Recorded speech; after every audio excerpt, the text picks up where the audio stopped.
건설정책 포럼을 시작하겠습니다. 저는 오늘 사회를 맡은 고려대학교 지광석 교수입니다.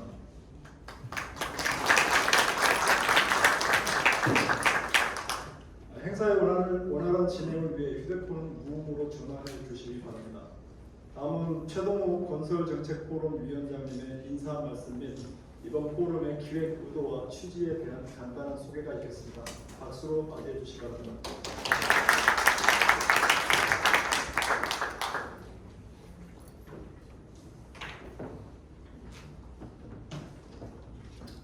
안녕하십니까. 반갑습니다.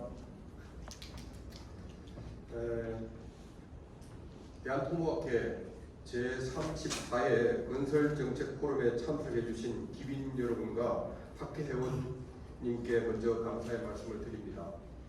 특히 2023 국토교통기술대행 행사의 부대 프로그램으로 대한토목학회가 참여하여 본 건설정책포럼을 개최하게 된 것이 큰 의미가 있다고 생각합니다.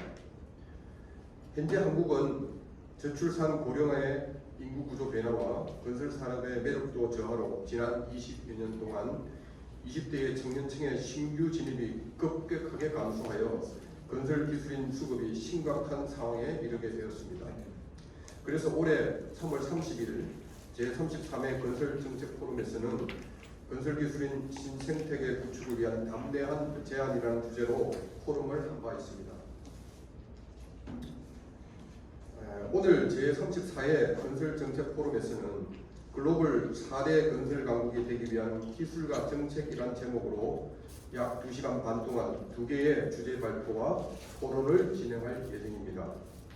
한국 건설은 주택, 부동산, 내수 시장을 지배했던 시대에서 빠르게 부상하는 글로벌 인프라 시장으로 경쟁 무대를 넓혀야 하는 다급한 상황에 직면해 있습니다.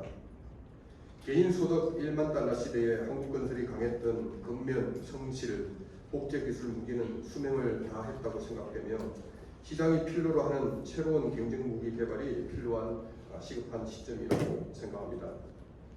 또한 글로벌 건설 시장에서 생존하기 위해서는 디지털 및 융합 기술을 잘 활용해야 합니다.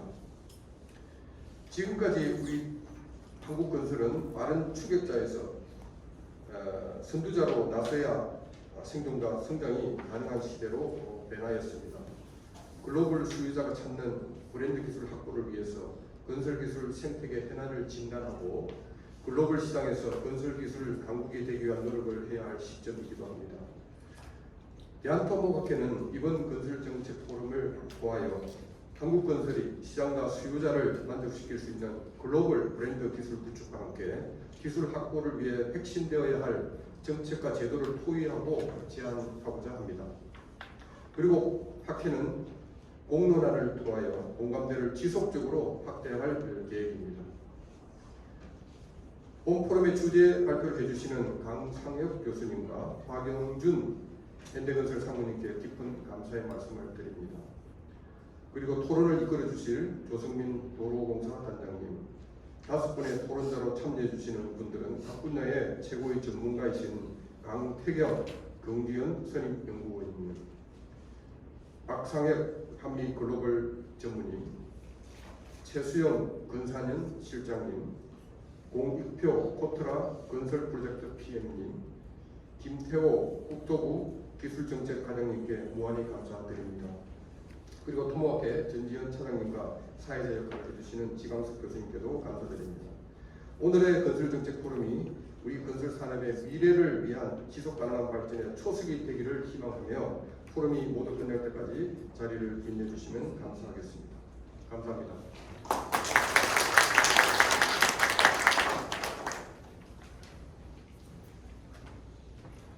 위원님 말씀 감사드립니다. 이번 포럼의 주제는 글로벌 4대 건설 강국이 되기 위한 기술과 정책입니다. 방금 위원장님께서 말씀해 주셨듯이 인천대학교 강상혁 교수님과 현대건설 박영준 상무님의 주제 발표를 시작으로 2부에서는 한국도로공사 스마트건설사업 조성민 사업단장님께서 과장으로 총 8분의 패널과 토론을 시간 가질 예정입니다. 끝까지 성원해 주시길 부탁드립니다. 먼저 강상혁 교수님의 발표 주제인 글로벌 4대 건설 강국이 되기 위한 건설 기술의 신생태계 구축 제안에 대한 발표가 있겠습니다. 박수로 맞이해 주시기 바랍니다.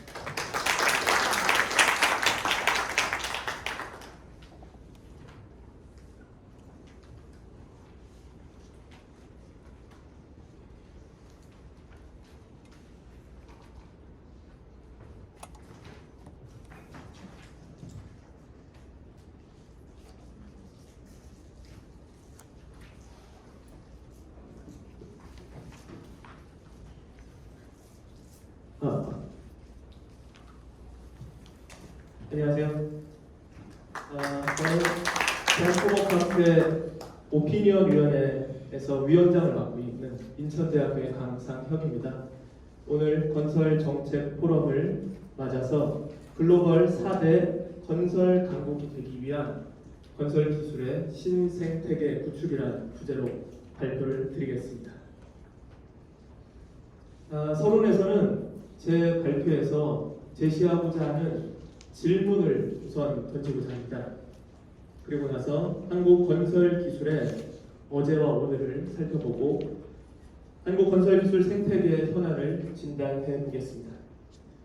글로벌 경쟁력을 위해 필요한 직무와 지식에는 어떤 것들이 있는지 살펴보고 건설 기술 신생태계 구축을 위한 정책 혁신 방향을 제시하고 마무리하겠습니다. 세계적으로 한국의 건설 기술은 높은 수준입니까? 글로벌 시장에서 한국의 건설 수준은 높습니까? 한국의 인프라, 축적도와 품질 수준은 어떻습니까? 한국 건설 기술의 대표 브랜드는 무엇입니까? 지난 반세기 동안 한국 건설 기술 발전의 동력원은 뭐라고 생각하십니까? 그럼 앞으로 반세기 동안 그 동력원은 전처럼 그대로 작동을 할 것인지 이 고민들에 대해서 오늘 포럼을 통해 여러분과 함께 고민을 한번 같이 해봤으면 좋겠습니다. 1970년 우리나라 고속도로 총 연장이 551km였습니다. 반세기가 지난 2017년 4,717km로 엄청나게 증가를 했습니다. 지금 이 그림은 고속도로에서 접근 가능한 지역을 표시한 것입니다. 빨간색은 10분 이내, 노란색은 20분 이내, 연두색은 30분 이내에 접근 가능한 지역입니다. 1970년에는 전 국토의 14.3%만이 접근이 가능했었습니다. 반세기가 지난 2017년 접근 가능 지역이 71.9%로 늘었습니다. 그러니까 지리산, 태백산, 속리산 등등 산을 제외하고는 우리나라의 모든 국토가 고속도로에서 30분 이내에 다 접근이 가능합니다. 우리나라 인프라 수준은 높습니다. 2019년 세계경제포럼이 발표한 국가경쟁력 보고서에서 인프라 부문에서는 우리나라가 141개 국가 중에 6위에 올랐습니다. 1975년 건설 수주액이 6천억 원이었습니다. 그런데 올해 2023년 206조 8천억 원으로 추정되고 있습니다. 2022년 해외 건설 수주액이 310억 불에 달합니다. 총 309개사가 97개국에 진출해서 580건의 사업을 수주한 것으로 기록됐습니다. 그런데 이처럼 실적은 풍부하지만 강점으로 우리나라가 내세울 대표 건설 기술 브랜드는 뭐라고 생각하십니까? 그것을 찾아보기 위해 한번 재미난 상상을 해봤으면 좋겠습니다. 여러분이 무함마드 빈 살만 알 사우드, 사우디 왕세자죠 라고 한번 생각을 해보시죠. 최근에 네옴시티 프로젝트로도 한참 떠들썩한데요. 큰 프로젝트, 건설 프로젝트를 진행한다고 했을 때 사업 기획이나 건설 관리 기술이 필요하다면 아마 미국의 업체를 찾을 것입니다. 초고층 빌딩을 설계합니까? 유럽의 업체들 아니면 프랑스의 업체를 찾을 것입니다. 값싼 노동력이 필요합니까? 중국 아니면 터키 업체를 찾겠죠. 그러면 우리나라 건설 기술의 매력은 무엇입니까? 글로벌 건설 시장은 어마어마한 규모입니다. 2023년 글로벌 건설 시장의 규모는 IHS라고 하는 시장 조사 기관에서 발표한 내용입니다. 13조 9천억 불입니다. 하나로는 1경 1,800조 가량 됩니다. 상상이 잘 안 되는 금액입니다. 또 최근에는 튀르키예 지진과 러시아 우크라이나 전쟁으로 건설에 대한 수요가 막대하게 증가했습니다. 국내 시장 한계를 넘어서 글로벌 시장으로 진출해야 한다는 것에는 누구도 이의를 달지는 않으실 겁니다. 그런데 우리만의 특별한 건설 기술을 보유해야 그것이 가능합니다. 지난 반세기 한국의 건설 기술은 제 개인적으로 생각할 때 사랑 그 자체였습니다. 근면, 성실, 근성, 중동 프로젝트 많이 수행을 하고 다 성공적으로 마쳤습니다. 발주자 입장에서 한국 기업에 맡겨만 놓으면 어떻게든 시간에 맞춰서 만들어냈습니다. 과거 실적으로만 보면 한국의 건설 기술은 최고 수준으로 보입니다. 그러나 아직 시공 중심의 아날로그 기술에 기반해 있는 것도 사실입니다. 이것으로 글로벌 건설 시장에서 경쟁하기에는 한계가 있어 보입니다. 앞으로 반세기 한국의 건설 기술은 무엇이 되어야 합니까? 똑같이 사랑, 근면 성실로 밀어붙이기에는 세상이 많이 바뀌어 있습니다. 한국 건설 기술이 가야 할 글로벌 포지션을 그림으로 표현해봤습니다. 도급시장 중심에서 탈피해서 사업을 창조하는 초기 단계, 운용을 통해 수익을 창출하는 O&M 단계에 보다 더 집중을 해야 할 필요가 있습니다. 생산 중심의 도급 계약 시장은 기술보다 가격이 지배를 합니다. 새로운 수요를 발굴하는 창의 창조의 시장은 기술이 지배를 합니다.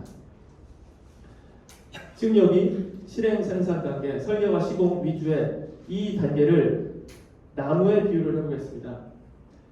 그러면 시장 예측과 건설 상품을 설계하는 창의 창조 단계와 그리고 유지 관리, 수익을 창출하는 운영 유지 관리 단계는 숲과 산림에 비유될 수 있습니다. 그동안 우리가 열심히 나무에 집중해 왔지만 이제는 시야를 넓혀서 숲을, 산림을 볼 줄 알아야 할 것입니다. 기업들에게 글로벌 건설 시장에서 경쟁력을 갖기 위해 필요한 직무와 지식이 어떤 것들이 있을지 도출해봤습니다. 크게 4가지 분야: 시장 창출, 프로젝트 실행 생산, 프로젝트 운영 역량, 인프라 시설, 운용 및 유지 관리 4가지로 구분해서요. 시장 창출 분야에서는 시장 분석 및 예측, 프로그램, 프로젝트 설계, 수익성 설계, 사업, 금융 설계, 직무, 지식 분야가 포함됩니다. 프로젝트 실행 생산 분야에는 프로젝트 기획 및 전략, 구매, 조달, 설계 엔지니어링 검증, 시공 계획 및 설계가 포함되고요. 프로젝트 운영 역량에는 종합사업 관리, 마케팅 및 협상, 발주 및 계약 관리가 포함됩니다. 인프라 시설 운용 및 유지 관리 분야에는 인프라 운용 컨세션입니다. 그리고 O&M 분야가 포함되겠습니다. 아마 학생들도 여기 몇 분 계신 것 같은데 학교에서 배우지 않은 것들이 반 이상이 포함되어 있는 걸 발견했을 것입니다. 각 직무 분야별 세부 기술들은 일일이 열거하지 않겠습니다. 배포된 자료에 있으니 참고해 주시기 바랍니다. 우리나라 정부의 글로벌 건설 시장 정책을 보겠습니다. 정부가 내세운 비전은 다시 도약하는 대한민국입니다. 이 도약을 위한 경제 성장 무대는 내수 시장이 아닙니다. 글로벌 시장입니다. 여러 실천 프로젝트, 15대 프로젝트 중 하나가 빅딜 수주 릴레이 프로젝트입니다. 국토부는 2022년 12월에 해외 건설 수주 지원단을 출범시켜 원팀 코리아 프로젝트로 2027년 연평균 500억 불을 수주해서 글로벌 4대 건설 강국에 진입하겠다고 밝혔습니다. 그런데 글로벌 시장에서 경쟁력을 갖기 위해서는 우리만의 주력 무기가 필요합니다. 과거와 같은 도급, 시공 중심의 기술로는 500억 불 수주가 어려울 것으로 판단이 됩니다. 한국 건설 기술이 갖춰야 할 글로벌 경쟁력은 과거와는 다른 형태여야 할 것입니다. 여기서 건설 기술 신생태계 구축을 위한 정책 혁신 방향을 제시하고자 합니다.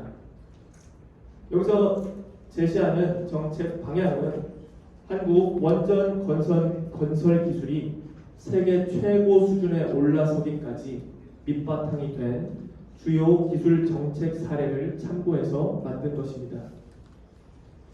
첫째, 복제 기술에서 창조 기술로의 전환입니다. 내수 건설 시장은 복제 기술이 지배합니다. 가격 중심입니다. 새로운 기술을 개발할 필요가 없습니다. 적당히 가격만 맞췄으면 수주가 가능하기 때문입니다. 이런 토대에서는 건설 기술이 발전할 수가 없습니다. 삼성 갤럭시 S 시리즈가 처음 나온 게 2010년입니다. 지금 S23 시리즈까지 나왔습니다. 13년 만에 그렇게 변화가 됐는데요. S1과 S23을 두고 한번 비교를 해보면 기술 차이가 어마어마합니다. 말도 못하게 기술 차이가 납니다. 건설 기술은 어떻습니까? 30년 전의 기술을 그대로 현장에서 쓰여지고 있습니다. 글로벌 시장에서 이런 복제 기술 영역은 중국과 터키가 이미 잠식했습니다. 디지털 전환이니 인공지능이니 메타버스 같은 새로운 외생 기술들이 출현해서 건설 산업을, 건설 기술을 뒤흔들고 있습니다. 복제 기술이 지배하는 생태계에서 창조 기술이 지배하는 생태계로 전환이 필요한 시기입니다. 둘째는 민간과 공공의 명확한 역할 분담입니다. 정부의 국정 목표 2는 민간이 끌고 정부가 미는 역동적 경제입니다. 민간의 창의, 역동성이 경제 활력을 더하는 시스템을 만들 수 있다는 믿음 때문이죠. 정부 주도의 R&D에서 민간 주도의 R&D로 환경이 전환되어야 할 것입니다. 정부의 역할이 무엇인지, 민간의 역할이 무엇인지 다 모여서 진지하게 고민을 해야 합니다. 일반적으로 국책연구원과 대학은 기초기술에 집중해야 하고 이를 활용해서 상품화하는 응용기술은 산업체 몫으로 남겨둬야겠습니다. 특히 이를 위해서 공공발주기관의 기술 주문 수준을 획기적으로 높여야 합니다. 신기술이 적극적으로 활용되는 기반이 구축되어야 합니다. 최신, 최첨단, 최고 아무리 좋은 기술이라도 적용되지 않으면, 활용되지 않으면 아무짝에도 쓸모가 없습니다. 산업체가 고도화된 기술을 자유롭게 활용할 수 있도록 제도를 정비해야 됩니다. 특히 기존의 원가 산정 방식은 신기술을 적용하는 데 걸림돌입니다. 입찰 단계에서부터 공기와 공사비를 비교 분석하는 기술 제한 방식을 허용해야 할 것입니다. 국가계약법 내 원가 산정 방식의 틀에서 벗어나야만 건설 기술이 발전할 수 있습니다. 건설 기술의 범위 확대와 재정립이 필요합니다. 설계와 시공만이 건설 기술이 아닙니다. 아까도 말씀드렸지만 건설 기술의 지향점은 숲이고 산림이어야 합니다.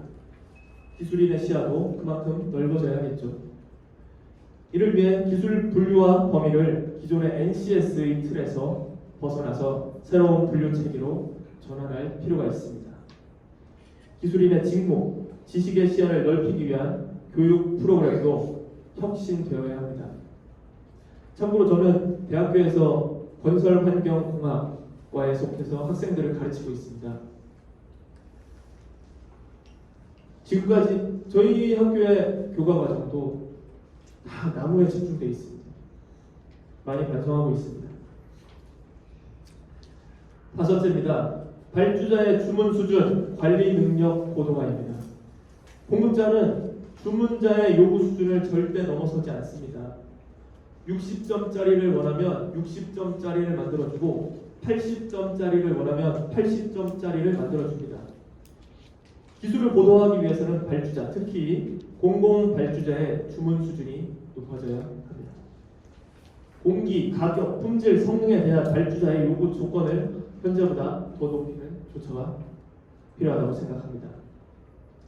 물론 프로젝트를 효과적으로 관리할 수 있는 발주자의 관리 능력은 건설 기술 발전의 토대가 될 것입니다. 6번째는 시스템 기반의 엔지니어링 마인드 배양입니다. 단편적인 요소 기술에 집중해서는 글로벌 건설 시장에서 경쟁력을 가질 수가 없습니다. 글로벌 시장을 지배하는 기술은 공항, 도시, 단지와 같은 대규모 인프라 시스템입니다. 공항 시스템을 기획, 설계, 시공, 관리할 능력이 되어야 합니다. 공항 활주로 잘 깐다고 글로벌 시장에서 찾아주지 않습니다. 그런 기술은 넘쳐납니다. 이런 측면에서 볼 때 토목 건축으로 단순하게 나누는 우리나라의 직무 구분은 정말 내수용일 수밖에 없습니다.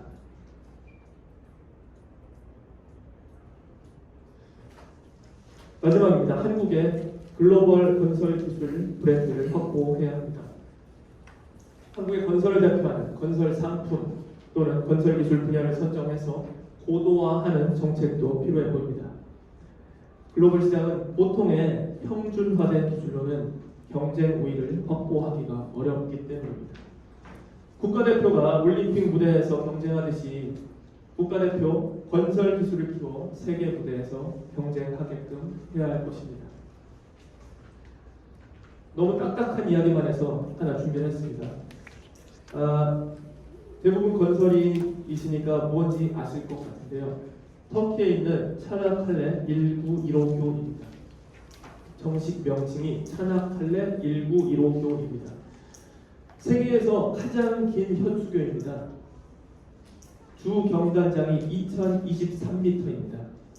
터키 공화국 건국 100주년이 2023년도인데 그것을 기념해서 주 경단장을 2023년으로 설계를 했답니다. 그리고 2023년 3월에 개통을 했습니다. 우리나라 건설사들이 건설을 이루어 시공을 했습니다. 앞으로 15년 동안 운영 유지 관리에도 참여를 한다고 합니다. 상당히 반갑고 자랑스러운 뉴스가 아닐 수가 없습니다. 기존에 가장 긴 현수교는 일본에 있는 아카시 해역대교입니다. 네. 우리나라가 우리의 기술로 가장 긴 현수교를 만들었다는 것은 상당히 큰 의미라고 생각됩니다. 발표를 맺겠습니다. 4차 산업혁명, 디지털 전환, 인공지능, OSC 등의 외생 변수들이 건설 산업을 흔들고 있습니다. 건설 기술도 흔들고 있습니다. 선택과 집중을 통해서 한국의 건설 기술을 고도화할 필요가 있겠습니다. 지난 200년간 자동차의 동력원으로 쓰인 내연기관이 이제 점차 사라지고 있습니다. 배터리가 그 역할을 대신하고 있습니다. 건설 기술 글로벌 경쟁력을 갖추기 위해선 새로운 동력원이 필요합니다. 그 동력원이 잘할 수 있는 기술 생태계를 구축해야만 우리는 글로벌 경쟁력을 가질 수 있습니다. 점차 사라지고 있습니다. 배터리가 그 역할을 대신하고 있습니다. 건설 기술 글로벌 경쟁력을 갖추기 위해선 새로운 동력원이 필요합니다. 그 동력원이 잘할 수 있는 기술 생태계를 구축해야만 우리는 글로벌 경쟁력을 가질 수 있습니다. 감사합니다. 발표를 마치겠습니다.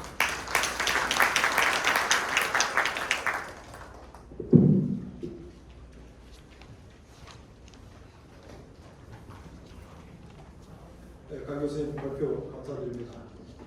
다음은 현대건설 박영준 상무님께서 토목공학 인류 미래 공간 구현을 게임 체인저라는 주제로 발표를 해주시겠습니다.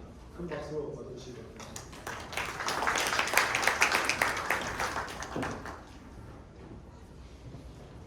다시 인사드리겠습니다.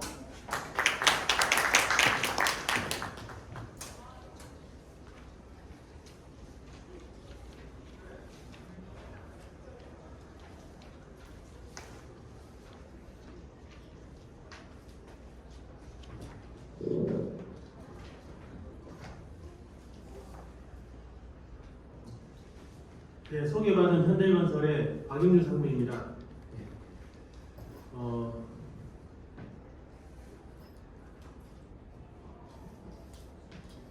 제가 드리려고 했던 메시지를 앞에 이제 강 교수님께서 거의 다 말씀을 해주셔가지고 저는 이제 사례 위주로 말씀을 많이 드려야 될 것 같습니다. 매일경제에서 나와 있던 한 기자님이 이제 발간한 책을 읽다 보니까 경제 성장률 제고를 위한 3대 요소, 자본, 노동, 기술 이렇게 표현했는데 저는 오늘 강 교수님이 발표하신 내용 중에 특별한 건설 기술 이게 눈에 확 들어왔습니다. 건설 기술을 제고해야지만이 글로벌 4대 강국이 될 수 있지 않을까라는 것에 대해서는 아마 이 자리에 계시는 분들 중에 부정하실 분은 없을 것 같습니다. 건설 기술 가운데 그러면 무엇을 혁신할 수 있을 것인가? 재료에 대한 부분도 있을 것이고 지금 많이 SMR 수소 많이 이야기 나오는데 에너지에 대한 부분도 있을 것이고 친환경에 대한 부분 기타 등등 많이 나오는데 저는 오늘 그 가운데서도 공간이라는 주제로 한번 말씀을 드리고자 합니다. 공간이라고 하는 표현을 쓴다면 아마도 우리 토목공학에서 다루는 상품을 대부분 포함시킬 수 있지 않을까라는 생각이 들어서 인류의 미래 공간 구현을 위한 게임 체인저로서 아무래도 현대건설은 이제 시공사이기 때문에 개발된 기술을 전부 직접 알 수 있는 그런 공간 상품 구현을 위해서 제가 주제를 이렇게 이제 제시를 드렸습니다.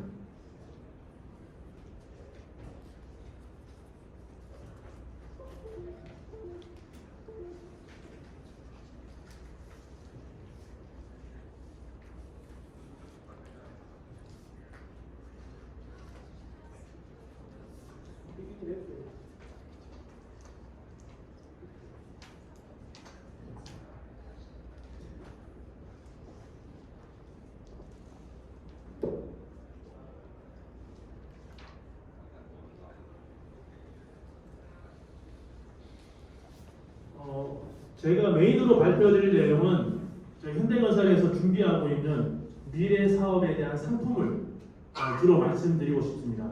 이 공간이라고 하면은 해양 공간, 지하 공간, 도시 공간 외에 저희가 지금 이 정도 수준 되면 이제 ROI를 따질 때는 아닌데 우주에 대한 연구도 일부 하고 있고 가상 공간에 대한 연구도 비록 토목공학이지만 저희가 연구를 하고 있는 상태입니다. 이외에도 이제 많은 공간들이 있는데 대표 시각항상 3가지 정도의 공간에 대해서 제가 주제를 가지고 나왔습니다.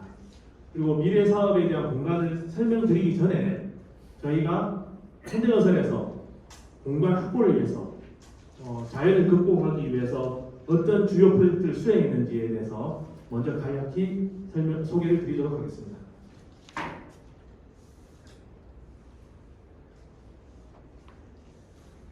주요 사업은 해양 항만, 그리고 장대 교량, 지하 터널에 대해서 세 가지 이제 메가 프로젝트에 대해서만 좀 설명을 드리겠습니다. 이 설명을 드리게 되는 목적이 저는 이제 학부 때 토목공학 수업을 들었지만 토목공학이 무엇인지 잘 몰랐습니다. 근데 석사 때 가서 이제 저희 지도 교수님께서 수업 시간에 주신 말씀을 듣다 보니 그렇구나. 토목공학이 왜 시빌 엔지니어링이라는 걸 그때 알았습니다. 군에서 출발했구나. 그러니까 밀리터리 반대말로 나왔고 적을 이기기 위한 기술을 자연을 극복하기 위한 기술을 한번 설명해보자는 측면에서 토목공학이라는 용어가 나왔다는 걸 처음 알게 됐습니다. 저희 교수님의 의견인 줄 알았는데 대부분 책자에 그렇게 소개가 되어 있는 걸 보고 확신을 가졌습니다. 저도 이 토목공학이 아마 자연을 극복하고 어떻게 보면은 지구의 가치를 높이기 위한 공간 학문이지 않나 라고 하는 생각을 하고 있습니다. 그 중에 제가 첫 번째 들고 나온 과제, 저희 프로젝트가 싱가포르 투아스 핑거원 매립 공사가 되겠습니다. 이 공사에는 저희가 대규모 케이스는 다 많은 분들 아시겠지만은 91개 함을 저희가 시공을 했고 여의도 면적 3분의 2에 해당하는 매립지를 저희가 조성할 수 있었습니다. 이후에도 저희가 계속 매립 공사를 했고 현재 싱가포르 국토 면적의 6%를 저희 현대건설이 지금 매립한 것으로 알고 있습니다. 이 외에도 저희가 해양항만 수행 프로젝트는 약 200건. 그 중에서 200건 중에서는 저희가 케이슨을 874함을 설치한 어떤 기록이 있습니다. 우상단에 보시는 그림은 저희가 아파트 10층 높이에 케이슨을 실제로 플로팅 도크로 운반을 해서 저희 거치를 했는데 거치라고 표현되어 있는데 해당 위치에 저희가 이제 침수시키는 그 사진을 보여드리고 있습니다. 두 번째 소개해드릴 저희가 공간 극복에 대한 내용은 앞서 터키를 말씀드렸는데 요 교량도 터키에 있는 보스포러스 해역에 있는 이게 보스포러스 제3대교라고 표현하기도 하고 최근에는 야부스 술탄 셀림 대교라고 표현을 하고 있습니다. 이 교량 같은 경우에는 아시겠지만 사장교하고 현수교 또 주탑 부분은 사장교이고 이 경강 가운데는 현수교 형태를 띠고 있습니다. 세계 최초의 하이브리드 교량이고 총 연장 2164m가 되겠습니다. 하이브리드를 쓸 수밖에 없었던 이유는 가운데 이 현수교 부분이 이 사진에서 보시면 아시겠지만 가운데 철로가 지나가고 있습니다. 현수교가 가지고 있는 여러 큰 단점 중에 하나가 좌우로의 흔들림이 크다는 겁니다. 그렇기 때문에 도로는 모르겠지만 철로를 설치하기에는 상당히 제한 사항이 많습니다. 그래서 저희가 이 교량의 강성을 높이기 위해서 사정교, 현수교의 어떤 하이브리드 형태를 저희가 지향하게 됐고 또 이제 주목할 점은 이 주탑의 높이가 322m입니다. 잘 아시는 에펠탑 300m보다 더 높은 주탑 높이가 되겠습니다.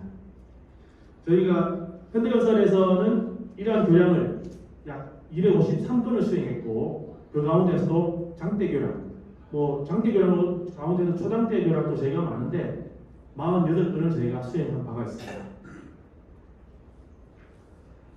다음으로 자연을 극복한 또 다른 프로젝트가 보령 태안에 있는 도로건설공사 1공구가 되겠습니다. 국내 최장의 해저 터널이고 세계 5위의 어떤 길이를 자랑하고 있습니다. 이 프로젝트 같은 경우는 해수면을 기준으로 약 80m 밑에 이 터널을 부착해서 진행을 하고 있는데 지금 제공된 자료에는 TBM으로 되어 있다고 했는데 사실은 나툼으로 되어 있습니다. 나툼으로 저희가 부착을 진행됐고 가장 어려운 해수가 유입되는 걸 방지하기 위해서 막장 20m 전방에 저희가 성공을 해서 그 작은 구멍에 1분의 1리터가 모이거나 3개 공에 1분의 8리터가 모이면은 바로 이제 저희가 개발한 혁신적인 그라우팅 공법을 통해서 차수를 해가면서 작업을 했던, 시공을 했던 그런 어떤 대역사가 되겠습니다. 저희가 지하 공간 프로젝트는 125건, 그 중에 지하 터널 저희가 약 298km를 시공한 바가 있겠습니다.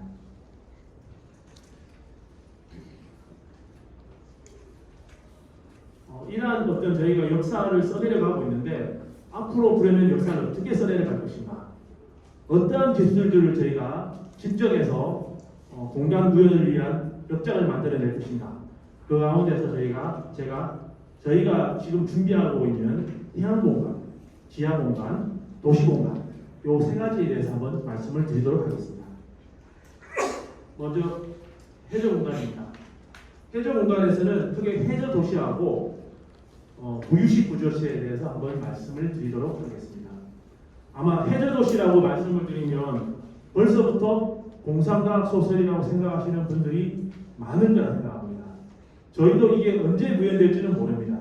하지만 이미 여기 많은 분들이 참여하고 오시는 걸 알고 있는데 이미 국책과제를 진행하고 있습니다. 핵심은 그겁니다.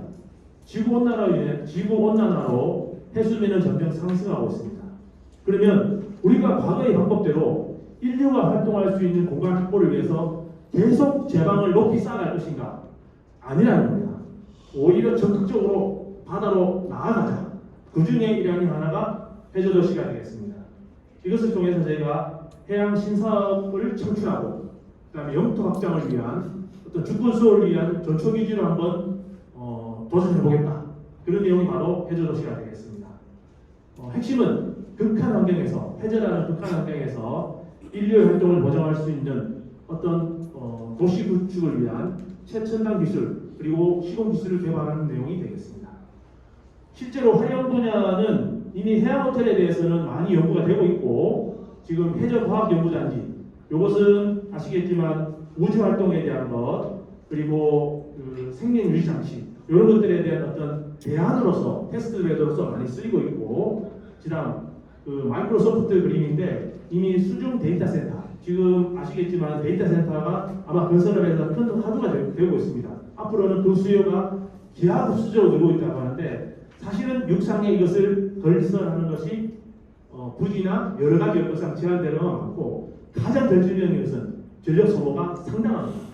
근데 연구 결과에 따르면 수중 데이터 센터를 건립을 하게 되면 상당한 에너지 사용량에서 상당한 이점이 있는 것이 이미 파악된 바가 있겠습니다.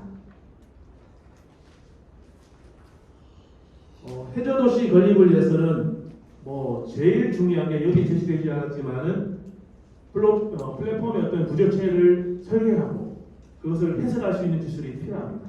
두 번째, 바다에서는 지금처럼 사람이 시공을 할 수가 없습니다. 그렇기 때문에 수중에서 무인으로 정밀하게 시공할 수 있는 시공 기술이 개발되어야 합니다. 이게 거의 모듈로 지어지는데 모듈화된 구조체가 해당 위치에 어떻게 정밀하게 착지하는 방법 그리고 수중에서도 그 위치를 정밀하게 추리할 수 있는 기술 이런 것들이 개발되어야 할 것입니다.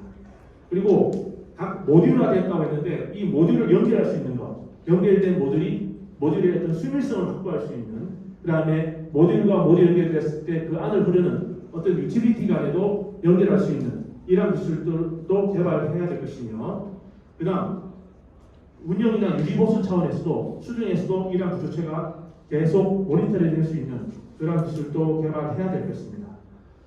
지금 이 과제는 해수부에서 발표해서 저희가 해저 공간 창출 및 활용 기술 개발이라는 국책 과제를 현재 수행하고 있는 상태가 되겠습니다. 실제로 이 해저도시는 지금 이 외에도 지금 저탄소 기술에 대한 개발, 해저용 콘크리트, 그 다음에 해저에서 만약에 내지 설계로 해저에서 지지대에 피해가 났을 때는 유상은 좀 다릅니다. 조금만이라도 침수가 발생하면 큰일 나기 때문에 심해에서의 어떤 내지 설계 기술 이런 것들도 병행해서 지금 기술 개발을 하고 있는 상태가 되겠습니다. 다음으로 저희가 도전하고 있는 과제는 부유식 구조체입니다. 핵심 기술은 부유식 구조체, 구조 설계 및 해석 기술, 그 다음에 의식 부조체가 떠내려가지 않고 해당 위치에 있을 수 있는 어떤 제휴 시설, 그 다음에 앵커 시스템, 그 다음에 해상에서 시공할 수 있는 기술, 그 다음에 유지관리 기술, 이런 내용들이 되겠습니다. 마찬가지로 여러 목적이 있지만 해수면 상승에 대해서 해수면 상승은 인류의 큰 위험이 될 수가 있습니다. 이것을 극복하기 위한 대안으로서 저희가 의식 부조체를 제안하고 있고, 다만 이것이 가지는 여러 문제점들 중에 하나가 해양 환경에 위협을 줄 수 있다는 것입니다. 그 부분에 대해서 저희가 극복할 수 있는 연구도 동시에 수행하고 있습니다. 기술 집적할 수 있는 대표적인 상품으로 이미 많이 언급된 해상도시, 그리고 도의식 풍력, 도의식 교량, 그 다음에 항만에서의 도의식 방파제, 그 다음에 이미 일본에서 사용하고 있는 유료 저장 시설, 그 다음에 러시아에서 사용하고 있는 원전, 이러한 시설도 도의식 부조체로 충분히 활용할 수 있다고 판단이 됩니다.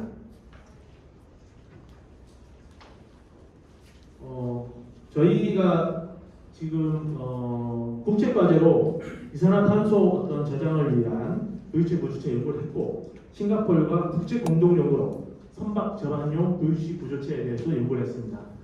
좌측에 있는 인천항에 있는 부장조가 바로 3,000톤급 어떤 모듈러로, 콘크리트 모듈러로 시공한 어떤 저반 시설이 되겠습니다.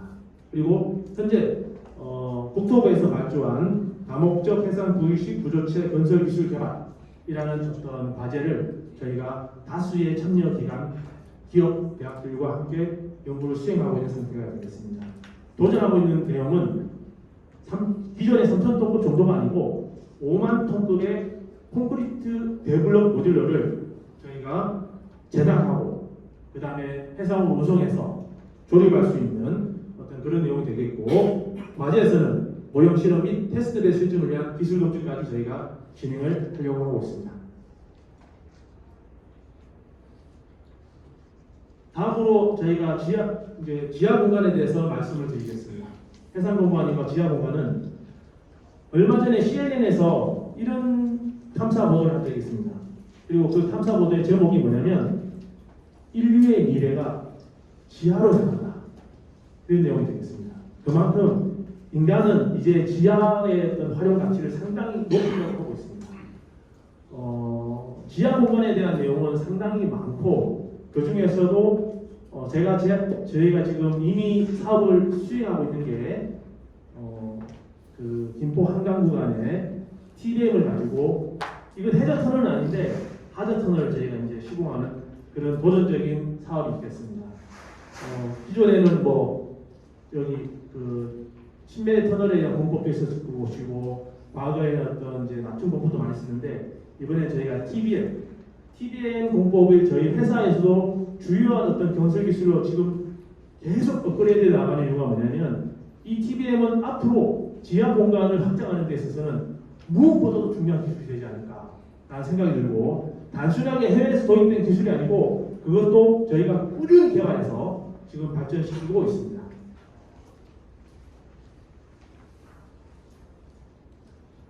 두 번째로 저희가 지하 공간에 공을 들이고 있는 내용 중에 하나가 방호 시설이 되겠습니다.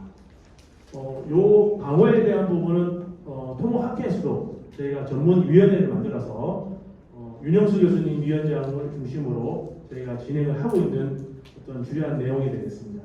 아시겠지만 우리 대한민국이 전 세계에서 어떻게 보면 핵위협에서 가장 위험한 국가라고 볼 수가 있습니다.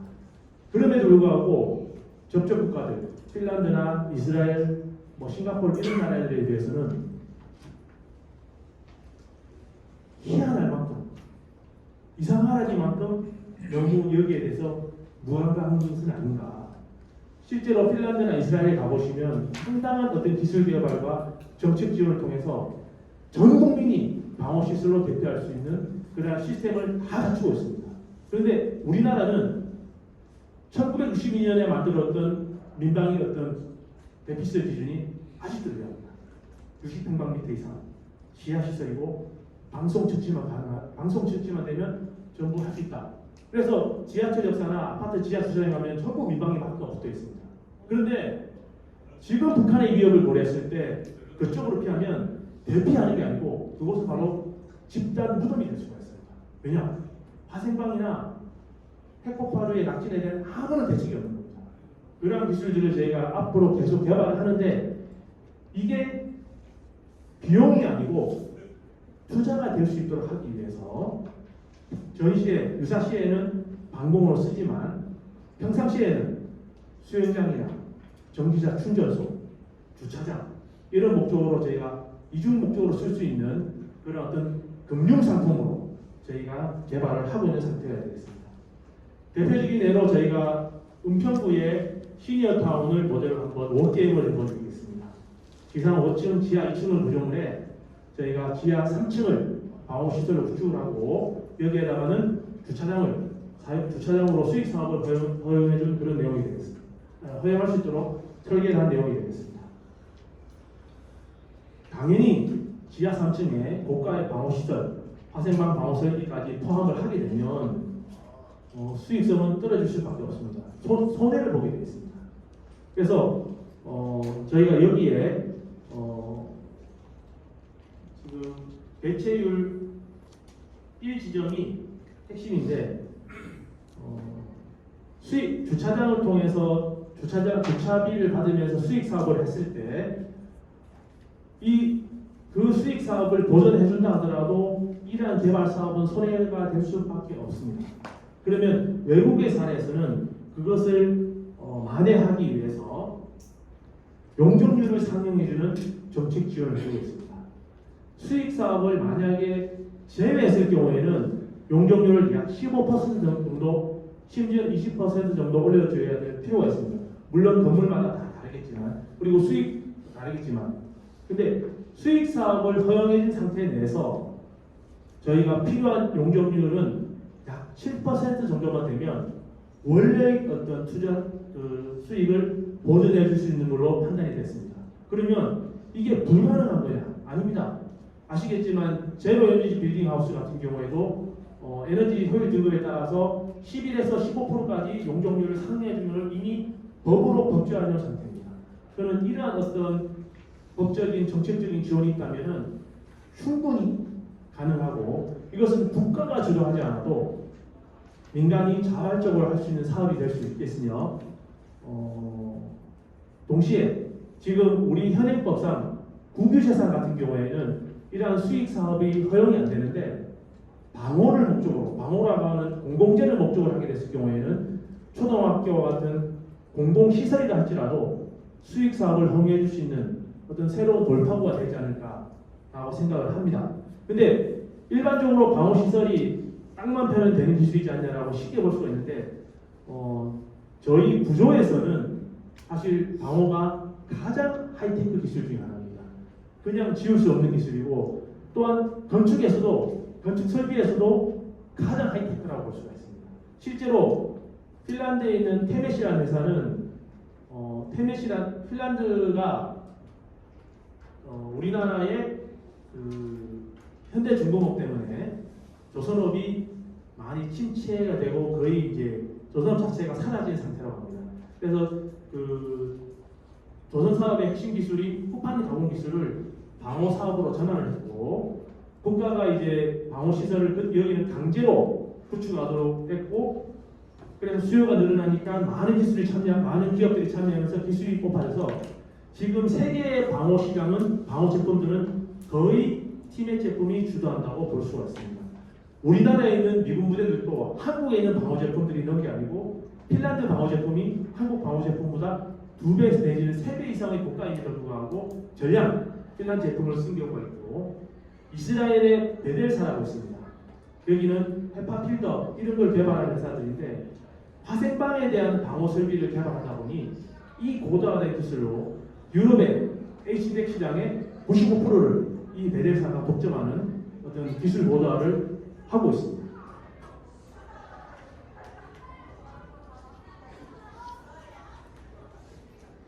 마지막으로 스마트 시티입니다. 스마트 시티도 그냥 단순하게 어떤 첨단 도시냐, 4차 산업이 집약된 그런 도시냐, 사실은 출발점은 그게 아닙니다.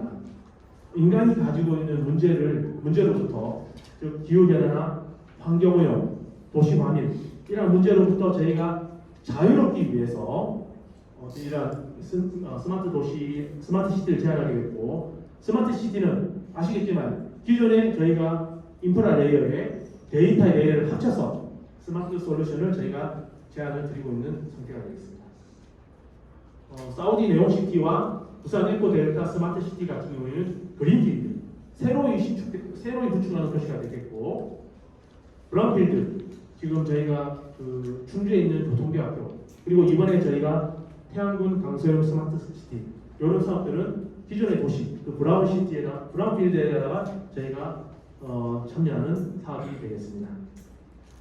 스마트 시티에 대해서 관심을 가져야 되는 이유는 뭐냐면, 제가 현대건설에 오기 전까지만 해도 이 스마트 시티의 주도권이 국토부에 있지 않았고 사실 과기부에 있었습니다. 그러다 보니까 통신회사들이나 SI 업체들이 스마트 시티를 주도했었습니다. 근데 아마 작년부터 준비됐고 올해를 기점으로 저는 과기부에서 국토부로 무게중심이 옮겨왔지 않나 생각을 했고, 이제는 건설회사들이 보다 주적으로 참여하는 그런 어떤 사업의 영역이 되겠습니다.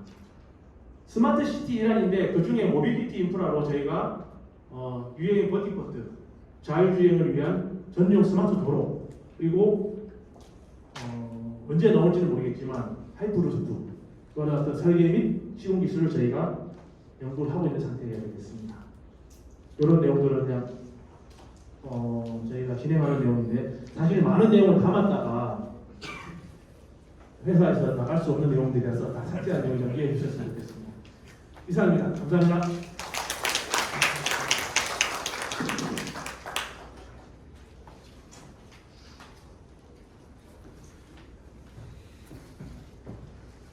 네, 박영민 상무님 좋은 자료하고 발표 다시 한번 감사드립니다. 혹시 나중에 기회가 되시면 홍해 프로젝트도 자료가 있으실 것 같은데 그 자료도 굉장히 재미있을 것 같습니다. 이제 잠시 단상을 정리하는 시간을 가지고요. 바로 토론을 이어가도록 하겠습니다. 15실부터 단상 정리